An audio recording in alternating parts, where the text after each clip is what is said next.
Statistics Authority is asking for patience and understanding as they find ways to speed up the printing of the national IDs. According to the World Bank, having a working national ID system would help streamline the distribution of aids, especially amid the pandemic.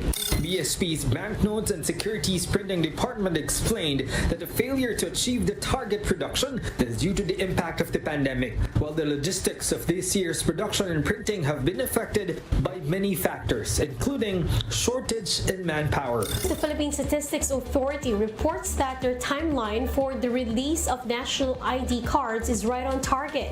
According to Palace Press Secretary Luchi Cruz-Valdes, the agency is looking to distribute over 30 million ID cards by the end of the year. A digital version of the National Identification System, or ID, is now available. The Philippine Statistics Authority says a printed e-Phil ID will be accepted in all transactions with government agencies. But several people ask, what is the holdup in the release of the physical IDs? We discuss in this episode of The Chiefs.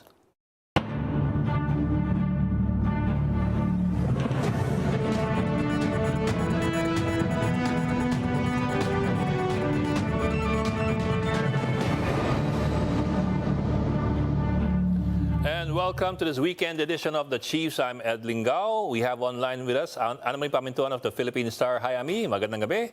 And, well, I think Roby and Luchi are not with us tonight. Oo nga. Happy Friday. Ayan, inunahan na kita. Happy weekend. What's our big story for tonight? Siyempre, continuing story ni Boying Remulla. No? Finaila na ng kaso yung anak niya. Dalawa, non-bailable yung importation of illegal drugs. And one for possession in Las Piñas. Okay. At saka siyempre, sinabi ni President Marcos, dahil kalat na kalat sa social media yung calls for the resignation. Sabi naman ni President Marcos, there's no basis for him to resign. But you also have other opinions on the matter. You have Ed Salagman and Laila de Lima. What did they say? Sabi nila, well, yung iba medyo positive yung basa, no? Depende sa pagkabasa mo. Sinasabi siyempre nila, bakit gano'n? May double standard, ano? Pero sinabi rin naman ni Edsel na naiintindihan daw niya yung anguish ng father, no? At saka, of course, yung mga lawmakers, sinasabi nila, they have faith in the Justice Secretary's fairness at naniniwala sila na totoo na he will stay out of his son's case. Yeah, but at the same time din kasi, well, in the end, he still is the Justice Secretary and the National Prosecution Service is under the DOJ. So, that also does raise some questions. So whether or not he makes any direct intercession, I mean, di ba, obvious yun, kung direct intercession kasi obvious yun pero, some people might also take it upon themselves. Saka nagtatanungan nga iba, bakit daw 2 araw bago lumabas yung bago na confirm na meron ngang ganong arrest. Sinabi naman ni Derek Carrion, spokesperson for the PDEA, na wala naman daw silang nakukuhang tawag or pressure from anyone. No, talagang so far, sabi ni Derek, no intervention. Tsaka, Ami, huli na lang, may mga ibang naglalabasan ng mga previous quotes from Attorney Remulla. One of them, if I recall correctly, is something that he supposedly said several years ago na parang mga ipis yung mga drug user at drug pusher. So naglilitaw yung mga previous statements. Yan ang problema, no? Siyempre, the father will be among the last to know, no? Kung may problema yung anak niya. Anyway, we do have a lot of things to talk about tonight, from the PhilSys ID to COVID-19 and also to Maria Ressa. So we will come back after this break to start off with our first topic on PhilSys. We will just take a short break.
A lawmaker files a resolution calling for a probe on the problematic rollout of the national ID system. Let's get into the discussion with Mr. Fred Sollesta. He's the Philippine Registry Officer in Charge and Deputy National Statistician. Magandang gabi po and welcome to the Chiefs. Good evening, Mr. Sollesta. Good evening, Sir Ed Lingao, Ma'am Ami Pamintuan, and good evening to the televiewers of the Chiefs. Opo, salamat po for joining us tonight. Sir, I suppose the most basic question to ask, of course, is anong update dun sa ID na iniintay ng marami? I mean, after convincing people to go out and register to get their IDs, nag-iintay pa rin ng mga tao. Ano nung update dun? Actually, Sir Ed, yung ating registration, we call that the step 2 registration, yung pag-capture ng mga demographic characteristics and the biometrics of the citizens, we reached 73.8 million as of October 3, 2022. And for now, we have dispatched 21.6 million PhilID cards to PhilPost as of September 30, and they delivered close to 17 million as of September 30. You know, the basic question of the citizens is why did it take so long to deliver the ID? Actually, the national ID was envisioned to be or as a four-year implementation plan. But during the pandemic last year, 2021, we started the step 2 registration.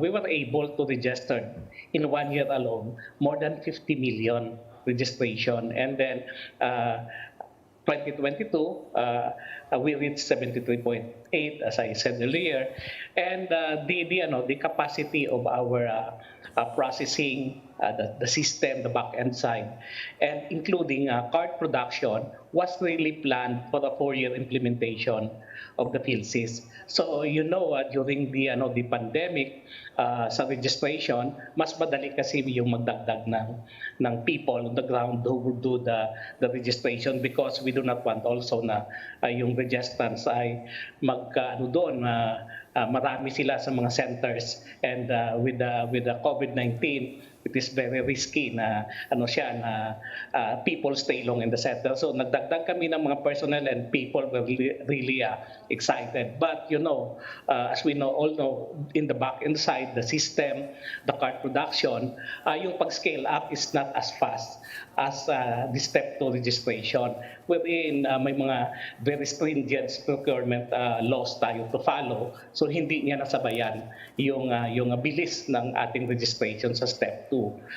But now, gradually nag-ramp up tayo even sa PSP printing, and then of course the distribution, and during the SONA of the President, PSA committed to deliver 50 million credentials by end of 2022. That would be a combination of the committed 30 million physical card, and then yung 20 million is a form of the digital version, which is back printed, which we call the ePhilID. That is 20 million yung commitment namin. All in all, we are committed to deliver that 50 million by end of 2022, and in the next year, the end of first semester, June 2023, we commit to deliver close to 92 million credentials for all the Filipinos. Mm-hmm. So sir, yung 50 million pala by the end of the year is they're not all physical IDs. Almost half of that, 20 out of the 50 are these itong sasabing printable, yung kanya-kanyang printing.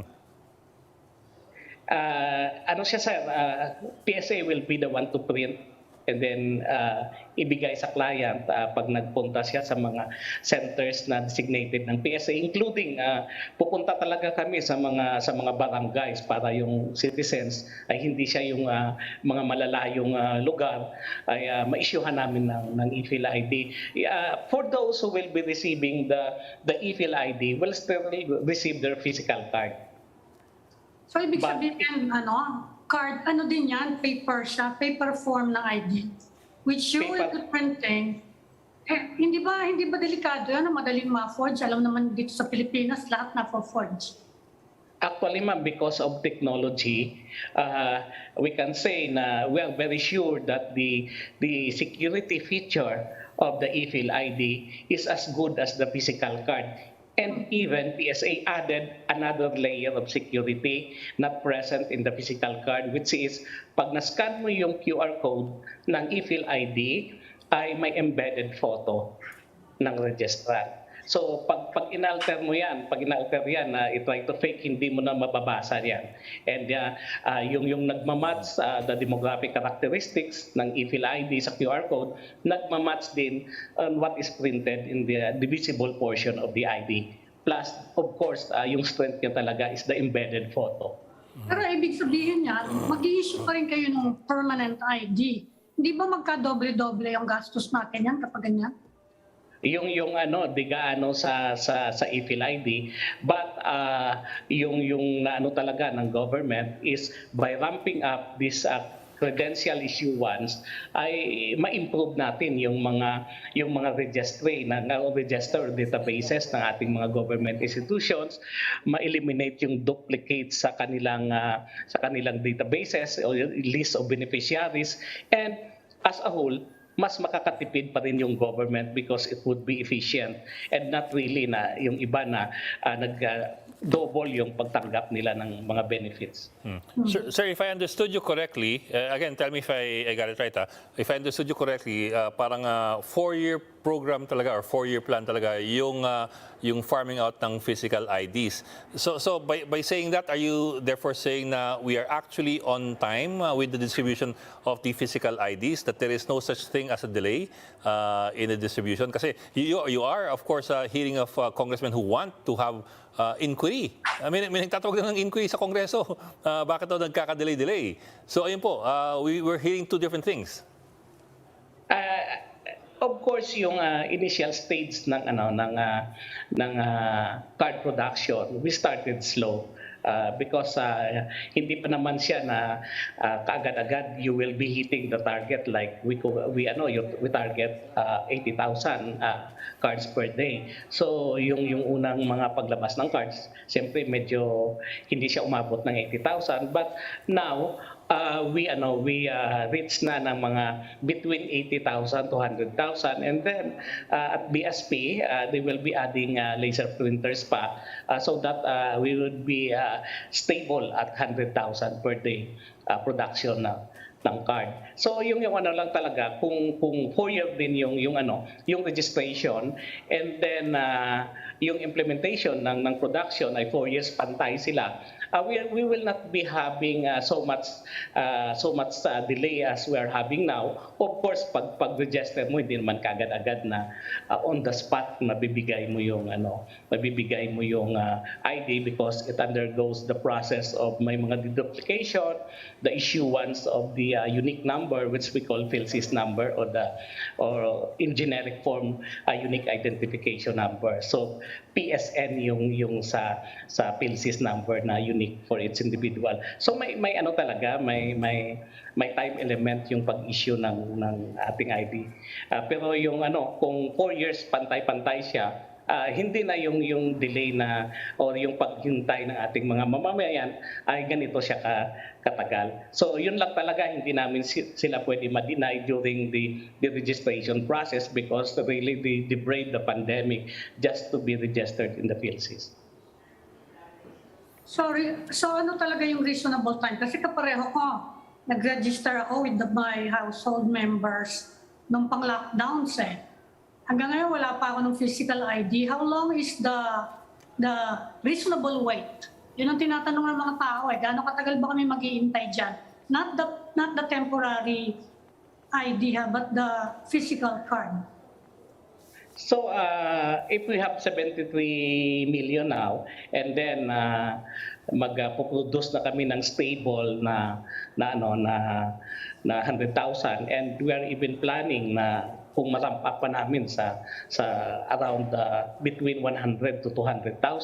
So konti na lang talaga yung by the end of the first semester of 2023, But of course, there are cases, ma'am, that yung mga naipit, may mga problema na mga registration, and PSA will find a way paano namin ma-communicate yan kung talagang may mga cases that it needs recapture, no? Pero yung ano, ma'am, yung ano mo, yung hindi mo pa natanggap, you can pwede natin yan ma-check, no? May tinatawag kami na inisyo kami na transaction number. Ito siya yung 29-digit number to check if your e-fill ID is available.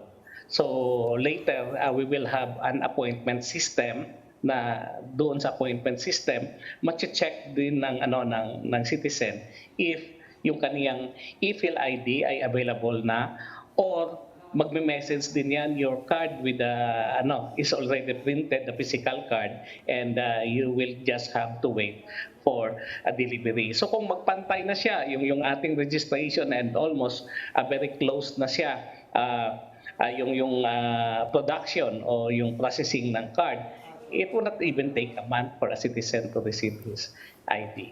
So for now, yes, ma'am. Sige, tuloy niyo. For now, we're closing the gap na between production and then yung step to registration. Ito siya yung pagpa-register kasi almost na mga sa 15 years old and over, mga more than 90% na yung aming registration. So kinakain na yung 73 million na nagko-close na yung gap na between production and yung store ngayon na mga data packets for card production. Balikan ko lang yung e-fill ID. Siyempre may dagdag na gastos din yan, papel din yan, tinta din yan, and people. Did you ask for an additional budget for that? Saka magkano yung gagastos? Well, magkano yung funding for that?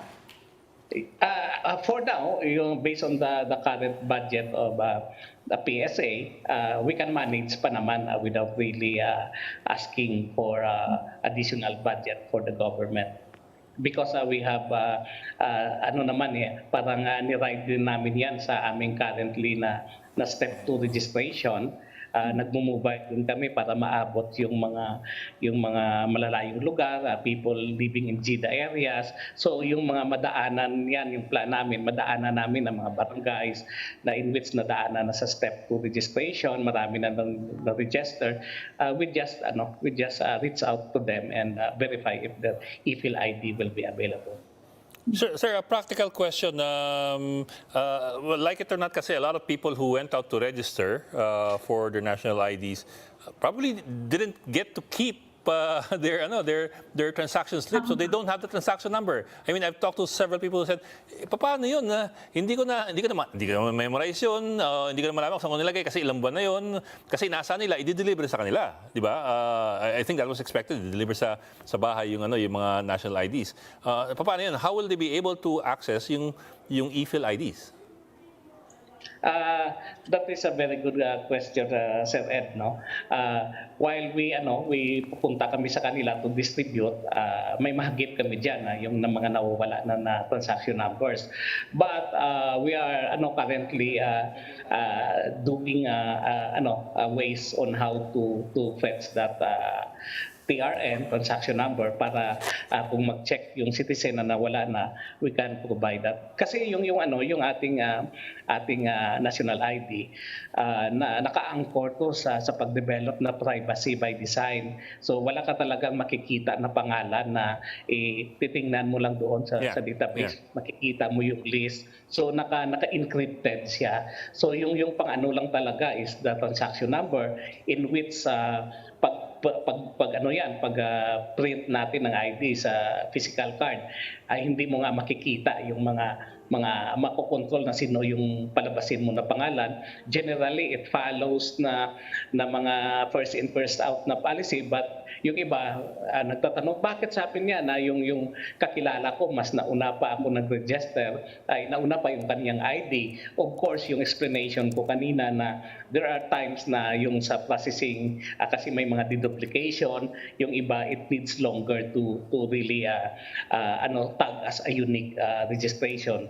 bago siya tutuloy sa next stage, ultimately hanggang sa may unique number na siya. So yun sir, we're doing something kasi nakikita na rin namin yan as we have observed, marami na rin yung nawala yung kanilang transaction slip. So nabanggit niyo na rin yung first come first serve. Meron bang prioritization system? Siguro by date of registration or by place of registration? Meron bang ganon for the rollout of the permanent card? Yes ma'am, actually yung yung first 30 million namin na tinaga talaga sa registration, we call that step 1, yung the list provided by the SWD na ito siya yung mga poor na beneficiaries nila, yun yung mga binigyan namin talaga ng priority na during the time na nagpa-register sila sa step 2, kumbaga yung kanilang information na binigay kasi nagbahay-bahay kami, mas nagiging madali yung kanilang registration and nagte-text kami noon para na pupunta sila sa center kasi yun naman yung isang isa sa mga objectives ng ating national ID na matulungan talaga yung mga sa poor families within mas madali yung pagbigay ng government ng kanilang mga subsidies or support.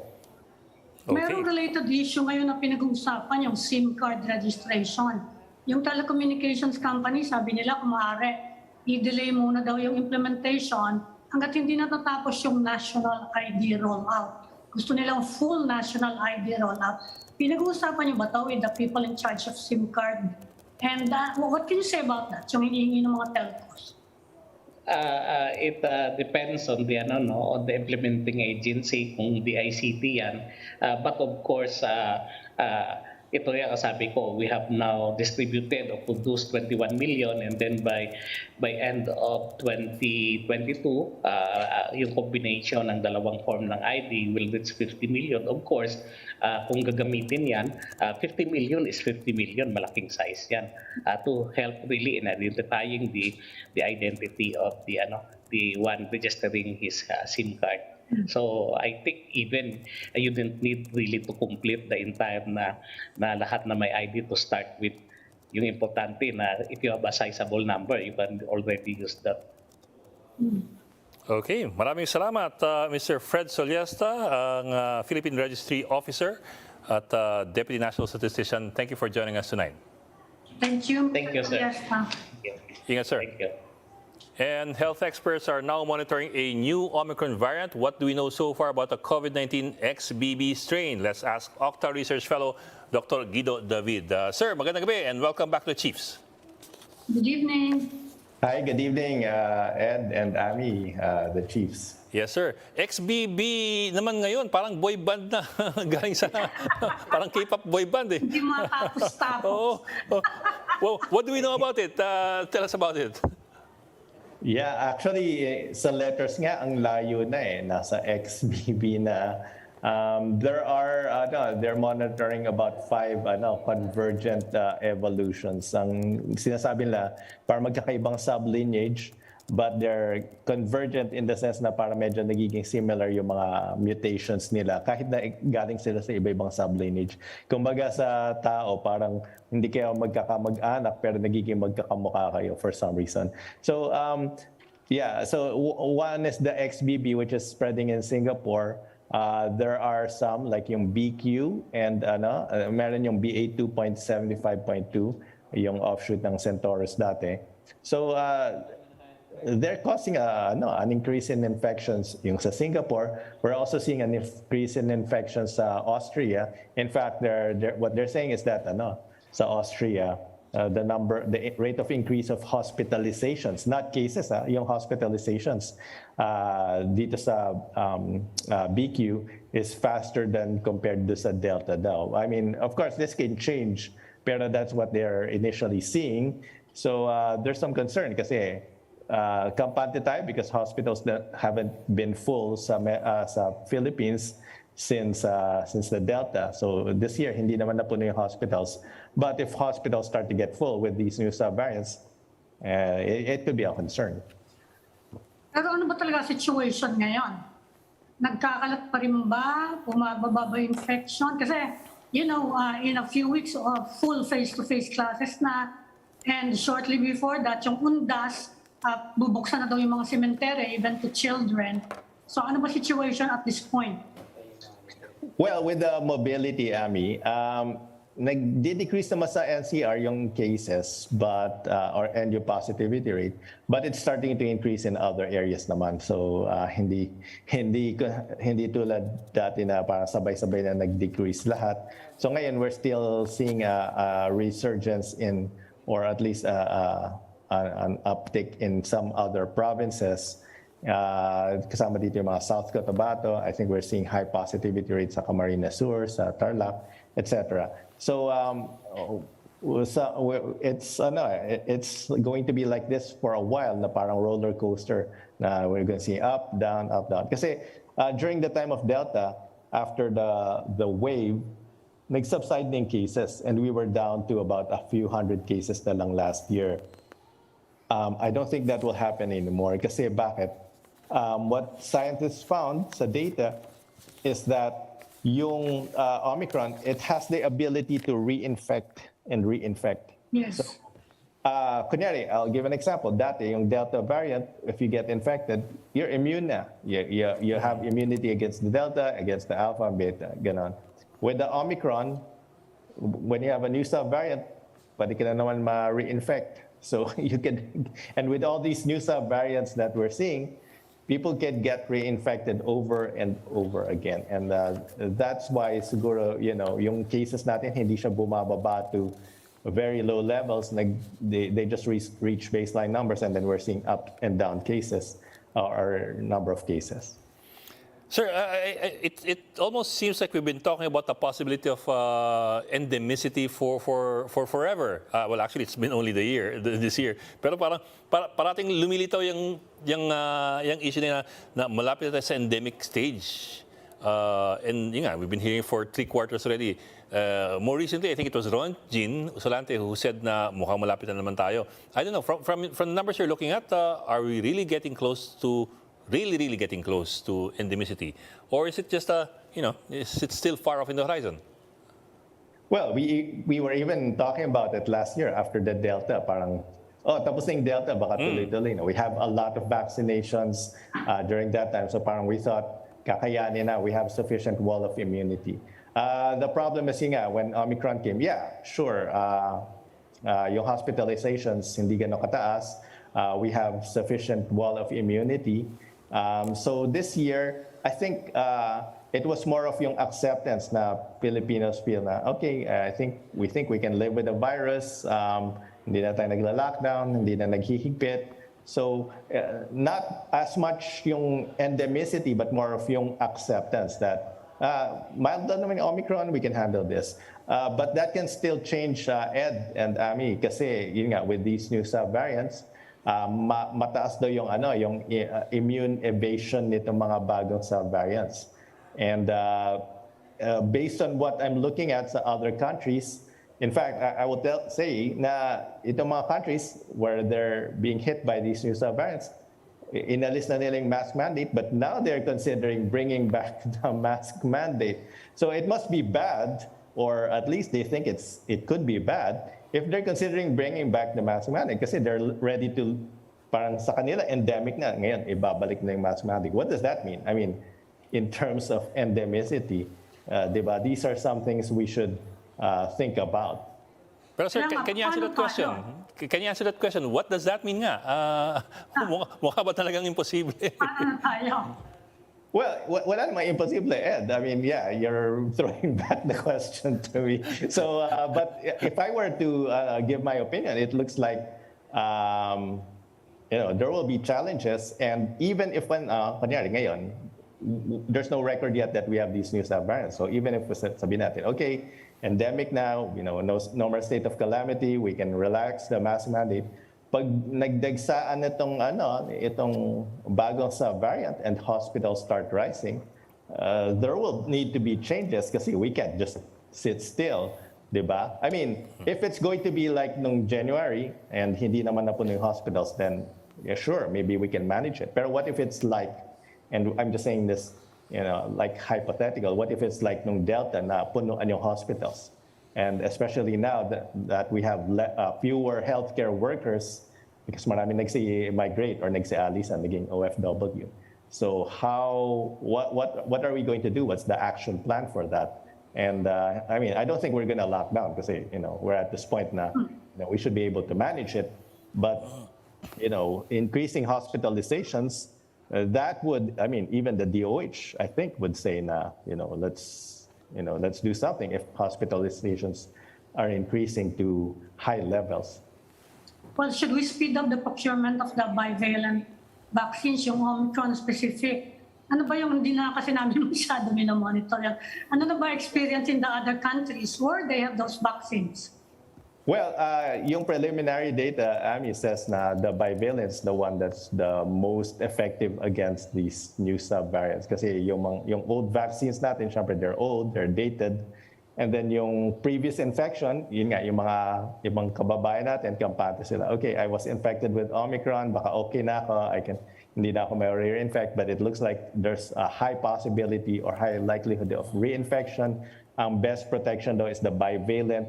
I think you're right, Amy. That's one strategy. We could speed up the acquisition, and for that we'll still need the state of calamity to get the EUA for these bivalent. Because if we're not under the state of calamity, it will have to go through the normal process, and it will take longer to get these bivalent to the public.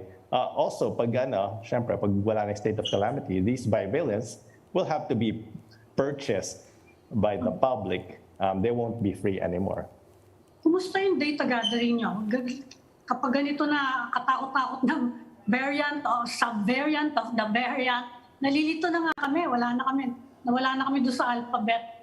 Kumusta yung data gathering nyo? Where do you get, how do you collate all the numbers at this point? Well, nawala na rin kami. Wala na sa alphabet, wala na sa Greek. It's now, iba-iba na yung mga pangalan nila. It's just either the number or it's some kind of kodigo. Now, yun nga, may tawag sa lang ngayon, the Pentagon, kasi these are the, sinasabi kong convergent evolution. So, may group na nagpo-form ng Pentagon sa kanila. Very similar characteristics. Yes, it's difficult, pero usually naman, there are a few subvariants that stand out kasi sila yung nagiging very transmissible that they take over. So ngayon, predominant pa rin naman yung BA.5 na Omicron in the Philippines based on genome sequencing. It's the most predominant. Pero in some parts of the world, nagte-take over na itong mga new subvariants. And when it does, and that's also happening in Singapore, yung XBB, it's just a matter of time when it will come here and it will take over then, just like what happened with the rest of the world. Pero you can still track, kahit ganyan karami ng subvariants, you can still track the infections. Yeah, well, thanks to the sa yung mga experts sa Twitter, a lot of them do track these subvariants. So at least we can collect and then we can look at what are the most threatening sa atin. Sir, we've seen in the past yung mga new subvariants ending up, at least yung new subvariants of concern, end up becoming the dominant variant, overwhelming and overpowering the previous variant that was in trend. Are we seeing the same thing with XBB? I mean, is that a bigger possibility with XBB? It's a big possibility, Ed, kasi sa Singapore, I think it's starting to take over sa yung XBB. But in other countries, it's a different subvariant. Like sa Austria, I think it's the BQ. It sounds like barbecue, pero I wish masarap siya, or baka barbecue ni mga tao. But in Europe, yun nga, yung BQ, and there are a few others, hindi ko rin ma-keep track, like Ami says, may mga BR, BN, so sobrang layo na, sobrang dami na ng mga mutations. It's really hard to keep track, but usually a few select stand out. So ganun lang naman, like when I'm teaching class, if you have 100 students, usually there's just a few students who stand out. Yung mga either pinakamagagaling or pinakapasaway, they stand out. So parang ganun din dito. So yung mga pinaka-infectious, they tend to stand out. Mm-hmm. Pero overall naman, you think we're ready, considering all the variants, you think we're ready for undas face-to-face, and of course for Christmas. Well, I'll have to call on Father Nick to help us lead us to prayer,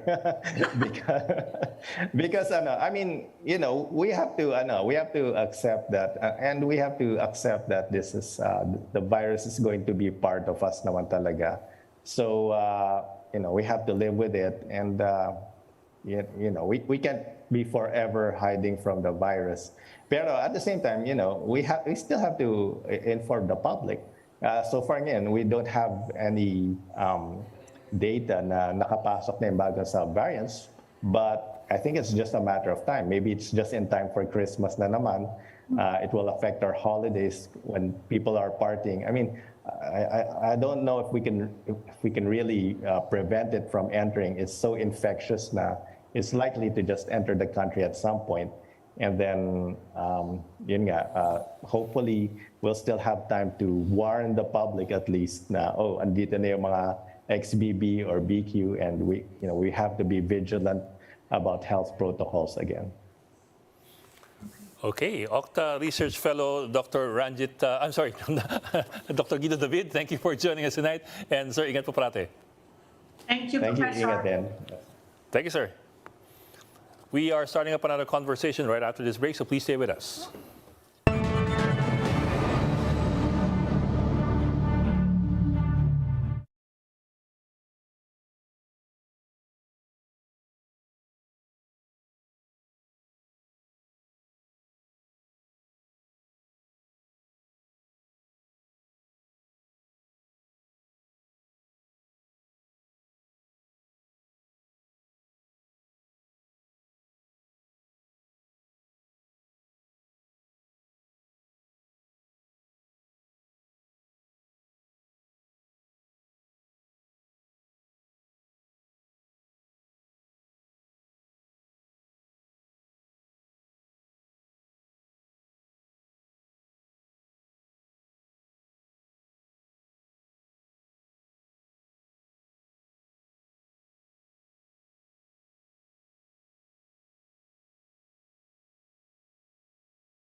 The Court of Appeals has denied the plea of Rappler CEO Maria Ressa and former researcher Reynaldo Santos to overturn their cyber libel conviction.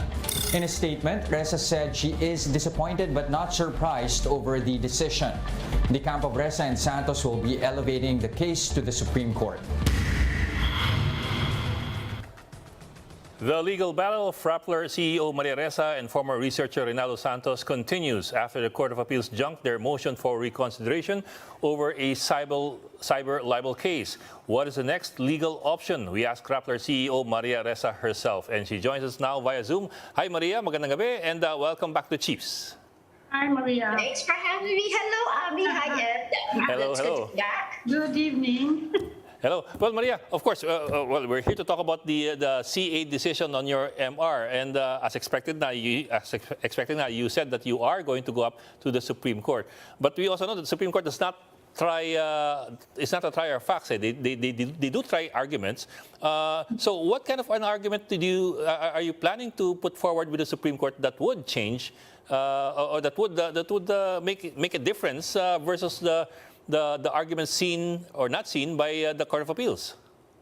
So let me just pull out, because I will skirt sub judice and draw this line of why it's important to bring it to the Supreme Court. I think first, I've always said this is a story I didn't write, edit, or supervise, that was published before the law we supposedly violated was even enacted. In order to get me to court, I don't know if you remember, but the NBI's lawyers actually threw it out.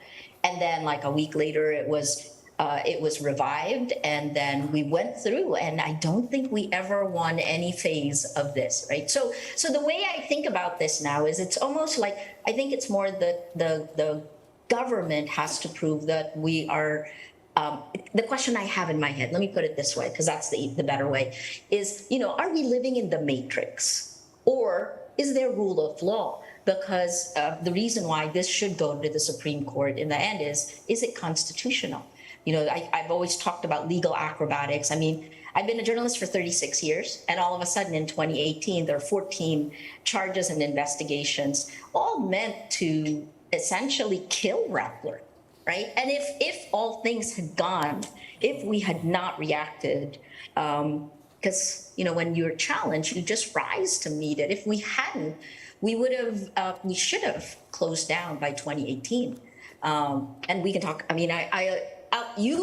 the business impact something like this could have. I saw it all. And I think that's what's unique in the way I look at this. I run the business of Rappler. I run the tech.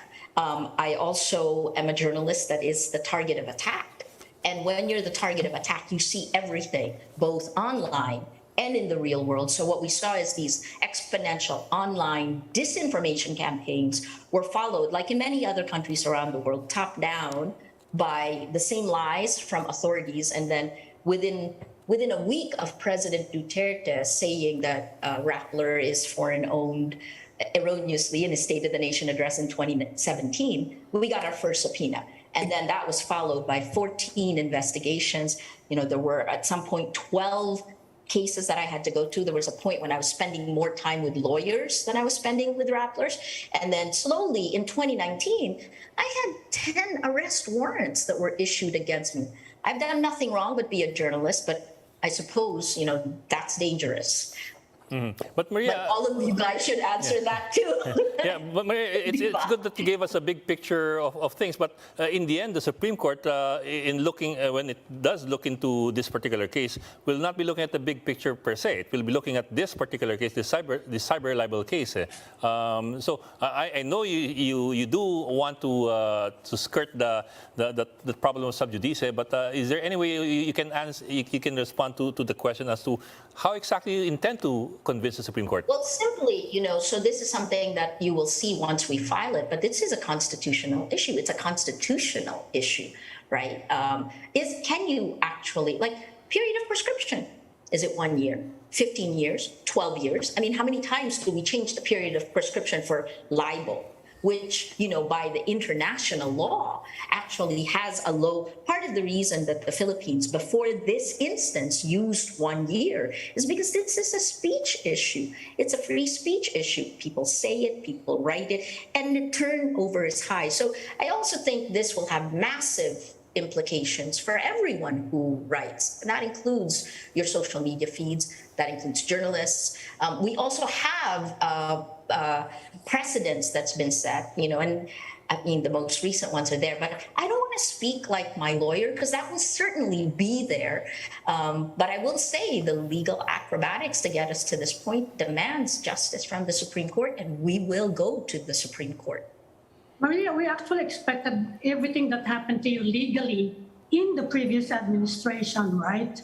But now we have a new administration. It's been 100 days. Do you think can you feel a change in the air in any way? Let me say the positive first, right? We had a reporter traveling with President Marcos to the UN General Assembly. Since 2018, we've been banned. Actually, Pia Renada and I'm not even a reporter, but we were banned from coming to the palace. And then over the next few months and the next years, President Duterte's Maro essentially banned any Rappler reporter or Rappler coming anywhere near him, even on the foreign trips. So we filed a case at the Supreme Court, and that is still pending, has been pending since 2019. And in this instance, we had a reporter traveling with President Marcos. That's a positive. And of course, for all of us, we no longer have to wait for midnight. President Marcos basically appears, he makes sense, and I'm so sorry, the only way to cope with a lot of this stuff is to really laugh. When you're in the upside down, you have to laugh. I mean, Ed, you had a death threat, right? How do you deal with that stuff? You just take it and you keep going. So that's a positive. There are some good signs. I continue looking for good signs. I certainly don't think, one of the surprises under the Duterte administration was President Duterte, and this was July of 2020, I think, or 2021, where he spent an entire national broadcast targeting me. And I think all of you know, this is a job for me. I give the presidency the respect it deserves as an office, and the man in that office the respect he or she deserves. So for the president to individually target me, to me, is also, beyond the norm. And I guess part of what we've tried to do is not to normalize this. And to call attention when these types of things happen. This is one of those instances that I refuse to normalize, aside from the fact that, oh yes, I could go to jail for almost 7 years, and hooray, right? So it's an upside down world. I've not done anything wrong. I will not stop reporting, running Rappler. I mean, the stuff I've reported has not even been on the administration. It's been on disinformation, and it is a global problem. Malacanang has said under the new administration that this president respects press freedom. What do you say to that? Put your money where your mouth is. Mr. President, please respect press freedom. I think I also think it would be really interesting that, we can actually see there have been lots of things pending about libel, cyber libel, the criminalization of libel. All of these things are pending, and I think this would be a very good instance for the Supreme Court to weigh in on this. I hate the fact that I'm the one on the line. Ray Santos and I are on the line. But if we get a great discussion that solves some of these issues, then we can turn crisis into opportunity. It's got to be the only way. What about my way of transparency and the way he interacts with media? Like I said, everything is better, right? In that sense, right? But the bar was so low, so. And again, no disrespect, but I thought President Duterte needed to be more transparent. This president, so what's very clear is President Marcos cares about the rest of the world and needs the rest of the world, right? We are part of a global economy. He has, in his first 100 days, traveled more than any Philippine president since his father, even before his father, I think, right? So, it'll be interesting to see. I still am hopeful. So I guess the question is this the machinery moving, or is this political? And that's a question I have no answer to, but it's a question I ask. Well, Maria, see, the president, the current president, was in fact asked about your case, and this is what he said. What her situation right now is that it has nothing to do with her political leanings. What has happened is that an individual has filed cyber libel cases against her, and that's what she is facing now. Now, some would say that that's Malacanang or the president's way of saying that he will not interfere. But on the other hand, that could also be Malacanang's way of saying na, bahala ka dyan. kung tuluyan ka ng korte, it's not because of us. Parang ganon, parang hugas kamay. So I think there's how do you react to that? I think there's a lot more at stake, not just for me, but also for our country. And in that sense, I think that we have, I mean, the very latest, the Supreme Court just ruled on cyber libel with Rafi Tulfo, for example. And he's now a senator. It's quite interesting where we are with this. But that particular one was Asia Society. I think it's a former Prime Minister of Australia. If you remember, in the Asia Society, there was even controversy about the fact that they had invited President Marcos, right? So in many ways, it's not a surprise they asked the question. And what President Marcos's response is the standard response of the Duterte administration. I think the only thing new in what he said that was interesting is he pointed out Rappler still exists. Rappler is still working, right? So I think I have to remain optimistic. In many ways, again, there were a lot of acrobatics to get these cases to court and to be able to carry it to this level. And I really hope that, like I said before, I don't think this is about me or Ray or Rappler. I think there's far larger issues at stake. And Ed, I think the reason why I don't do tit for tat, it's kind of like it's the upside down. For doing my job, I shouldn't be dealing with 10 arrest warrants. I shouldn't be having to spend most of my time with lawyers. This is a system of harassment and intimidation that we continue to push away because I do believe in the end, rule of law will win. But that's where I appeal to the justices, and now I will appeal to the justices of the Supreme Court to make the decision. Well, moving away from presidents, you're also being accused of providing a platform for the CPP-NPA. That's between Lorraine Badoy, former NTL CAC spokesperson, and Jeffrey Selvis. No? Just one more step for the conviction of Rappler. This is a conversation between them for disinformation, misinformation, deception, and platform provider for the CPP-NPA, Maria Ressa. We don't know if she's Filipino or what kind of person she is. And then Ms. Badoy replied that she's almost like the CPP-NPA. She's defaming the image of the Philippines. She's making her crime seem like she's a political prisoner or that it's about freedom of expression. What do you say to that? I laughed. and then I say, number one, the facts are there. I'm a Filipino citizen. So actually the question for this, I have a hard time right now because you can't respond to everything because it legitimizes it, right? But the movement against disinformation actually came out with a statement. It laid out what that group violated. Lorraine Badoy herself faces several complaints. At some point, impunity ends.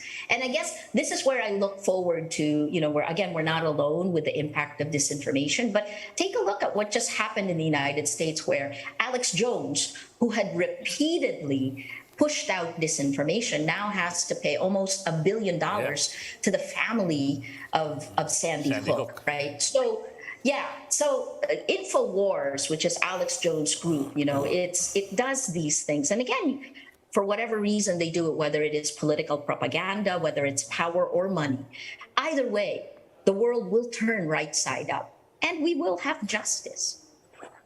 But that's the US. You think it will happen here? I think it will happen here because I don't believe our values have changed. I do believe there will be rule of law. And I believe that when tested, the Filipino comes through. This is part of the reason, we're not blinking. We just continue. We do our jobs, and I continue to appeal to the justices. And now, I'm happy to be going to the Supreme Court. You're very optimistic. Good luck. Do we have a choice, lady? Of course you don't have a choice. Ami and Ed, we have to do what we have to do. I think the part there is that the instances of attacks against media have exponentially exponentially increased. And they are attacks against our organizations. They are attacks against our reputation. And all of this is meant to tear down trust. And we've just got to be stronger. We've got to do our jobs. I think the Philippines has also paved the way for this. And other countries around the world are looking at us, how Filipino journalists deal with this. I think the last thing is just that, it's such a shock that a year later, after the Nobel Prize went to journalists, went to Dmitry Muratov and to me in the Philippines, that, Dmitry Muratov, Novaya Gazeta is shut down. He can't use the word war to describe the war in Ukraine that Russia started. So he at one point said, all right, I can't call it war. Let me call it hell. So that hell. And then for us, here we are. July 7th, we're facing both this and the shutdown. And we just have to barrel through. We have to do our jobs and believe that the Philippines will do the right thing. Well, Maria, another thing. Earlier, the SEC affirmed the revocation of the incorporation papers of Dapat Rappler. pala, hindi ko na pinaalala sa iyo yun eh. Go ahead. Well, give us an update. Give us an update. Where is it now? What's happening? And what are we expecting? We filed a motion for reconsideration. It's still in the court. It's both with the SEC and the Court of Appeals now, right? And we are in quicksand. But I guess what you know for sure with us is that we won't voluntarily give up our rights. There's been lots of shortcuts. You can see this in the filings. It's just pretty incredible how we have not won one thing, although we went from 10 cases now to 7 cases. So we take it as it comes, right? Okay. Well, Rappler CEO Maria Ressa. Maria, we hope to see you again soon, hopefully in person this time in the studio. At in the meantime, ingat parate.